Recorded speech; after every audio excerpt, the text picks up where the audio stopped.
আধুনিক সভ্যতায় আমাদের প্রতিটি মুহূর্ত যেন এক অদৃশ্য শৃঙ্খলে বাঁধা।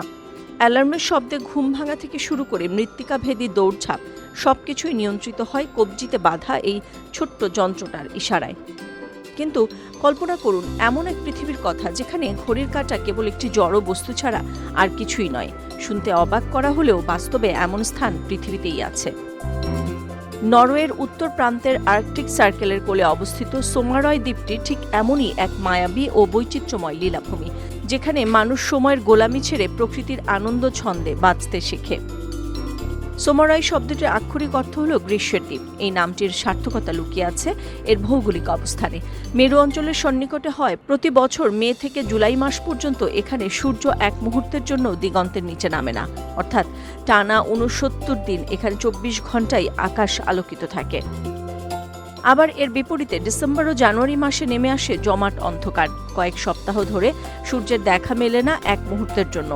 যখন প্রকৃতির অমোঘ নিয়মে দিন এবং রাতের চিরাচরিত সীমারেখা এভাবে বিলীন হয়ে যায়, তখন ২৪ ঘন্টার কৃত্রিম বিভাজন সেখানে হয়ে পড়ে সম্পূর্ণ অর্থহীন।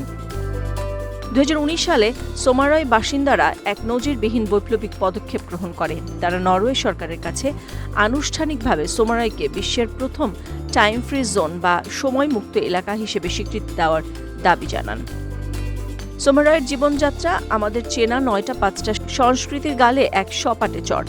এখানে জীবনের ছন্দ নির্ধারিত হয় আলোর উপস্থিতিতে, ঘড়ির কাঁটার বিচারে নয়। যখন মাঝরাতে সূর্য দিগন্তে উজ্জ্বল হয়ে থাকে, তখন রাত ২টার সময় কাউকে স্বাচ্ছন্দ্যে সমুদ্রে সাঁতার কাটতে দেখা যায়, আবার কেউ হয়তো ভোর ৪টায় স্নিগ্ধ আলোয় প্রশান্ত মনে মাছ ধরতে বেরিয়ে পড়েন। এই দ্বীপের বাসিন্দারা প্রমাণ করেছেন মানুষের কর্মক্ষমতা বা সৃজনশীলতা কোনো নির্দিষ্ট সংখ্যার ফ্রেমে বন্দী থাকতে পারে না। এটি আধুনিক যান্ত্রিক রুটিনের বাইরে গিয়ে মানুষের নিজস্ব সত্তার এক অনন্য বহিঃপ্রকাশ। নরওয়ের সোমারয় দ্বীপটি কেবল একটি সাধারণ জনপদ নয়, বরং আধুনিকতার ভিড়ে হারিয়ে যাওয়া এক দার্শনিক অবস্থান। সোমারয়ের এই সময়হীনতার ধারণা আমাদের যান্ত্রিক জীবনে এক মশলা স্বস্তির বাতাসের মতো।